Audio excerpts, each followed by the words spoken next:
দেশের সংকটকালীন সময়েও আপনাদের চরিত্রের যদি এই অবস্থা হয়, চারিত্রিক বৈশিষ্ট্য যদি এরকম হয়, তাহলে দিন শেষে বাংলাদেশের জন্য কিংবা বাংলাদেশের অগ্রগতির জন্য আপনারাই সবচেয়ে বড় বাধা এবং শত্রু।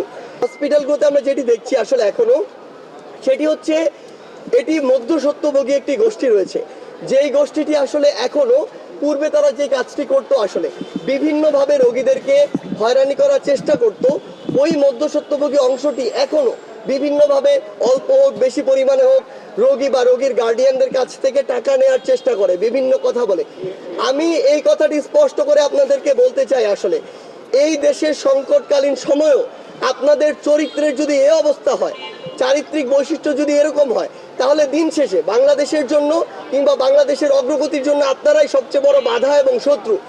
সেই জায়গা থেকে আমাদের স্পষ্ট বার্তা, আপনারা যেমন সেবক, এই জায়গায় আপনাদের নামের যে প্রমাণ, সেই প্রমাণটি আপনাদেরকে দিতে হবে।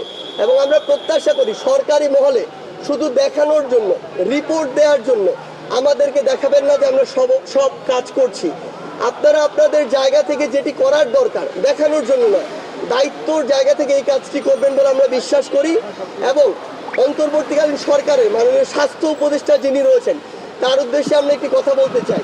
যদি আপনার মনে হয় যে আপনার জন্য আসলে এই কাজটি করা একটু কষ্ট হয়ে যাচ্ছে, আমরা তরুণ প্রজন্মের প্রতিনিধি রয়েছি, আমাদেরকে আপনি বলুন, আমাদেরকে দায়িত্ব ভাগ করে দিন, আমরা আপনাকে সহযোগিতা করতে প্রস্তুত। আমরা, আপনি যেখানেই যেতে বলুন না কেন, বাংলাদেশের যে জেলায় হোক, আমরা সেখানে যেতে প্রস্তুত। কিন্তু আমরা যে দ্রুততম সময়ে কিছু জিনিস প্রত্যাশা করি, আমরা একটি ফান্ড প্রত্যাশা করি। দিন শেষে যতই সরকারি মেডিকেল হসপিটাল আসলে বলা হোক যে সব কিছু ফ্রি, খরচ একটি রয়েছেই, ওই খরচটি অনেকের জন্য বেয়ার করা টাফ হয়ে যায়। আবার অনেকের উপার্জনক্ষম যে ব্যক্তিগুলো, তারা যখন হসপিটালে থাকে তাদের পরিবার তো চলতে হয়। তো সেই জায়গা থেকে আমরা মনে করি যে দ্রুত অন্তর্বর্তীকালীন সরকারের পক্ষ থেকে হোক কিংবা সামগ্রিকভাবে একটি ফাউন্ডেশন যেটি করার কথা বলা হচ্ছে, সেই ফান্ডটি করে যারা এখন আহত ভাইরা কাতরাচ্ছে বা আহত থেকে কিছুটা সুস্থ হয়ে বাসায় গিয়েছেন, কিংবা আমাদের যে ভাইরা শহীদ হয়েছেন, তাদের পাশে যত দ্রুত সম্ভব আমাদেরকে দাঁড়াতে হবে, সেই কাজটি দ্রুততম সময় করার আহ্বান জানাচ্ছি। এটি ছিল আমাদের একটি বিষয়। আরেকটি বিষয় হচ্ছে, আমরা সকালে আমাদের বৈষম্য বিরোধী ছাত্র আন্দোলনের একটি প্রতিনিধি দল আমরা সচিবালয়ে গিয়েছিলাম আমাদের যারা তরুণ প্রজন্মের ভাইরা যারা রয়েছেন, তাদের আসলে প্রতিনিধি হিসাবে। তারা বিগত এক সপ্তাহ ধরে আমাদের কাছে বিভিন্ন দাবি নিয়ে এসেছেন। এর মধ্যে প্রধান তিনটি দাবি নিয়ে আমরা সচিবালয়ে গিয়েছিলাম ঊর্ধ্বতন কর্তৃপক্ষের সাথে কথা বলতে। আমরা তিনটি বিষয় নিয়ে কথা বলেছি।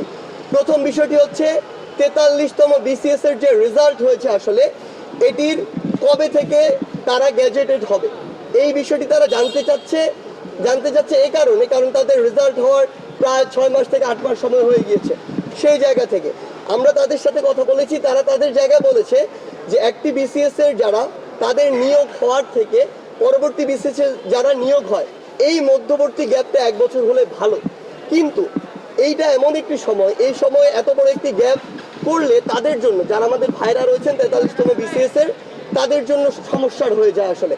সেই জায়গা থেকে আমরা তাদেরকে অনুরোধ করেছি এবং তাদের সাথে কথা বলে মনে হয়েছে তারা যথেষ্ট আন্তরিক। তারা তাদের জায়গা থেকে জানিয়েছে, তারা PSCর সাথে কথা বলেছে, জনপ্রশাসন মন্ত্রণালয়ের সাথে কথা হয়েছে। সামগ্রিকভাবে আমরা প্রত্যাশা করছি অতি দ্রুত সময়ের মধ্যে হতে পারে যে তাদের যে গ্যাজেটেড হওয়ার যে বিষয়টি, এটি সম্ভবত আমরা এই মাসের মধ্যে বা সেপ্টেম্বরের প্রথম সপ্তাহের মধ্যে আমরা আশা করছি পাবো। তাই আমরা আমাদের 43তম BCS যে ভাইরা সুপারিশপ্রাপ্ত হয়েছেন, আমরা প্রত্যাশা করছি তারা খুব দ্রুততম সময়ের মধ্যে তাদের যে অ্যাপয়েন্টমেন্ট লেটারটি, তারা সেটি পেতে যাচ্ছেন।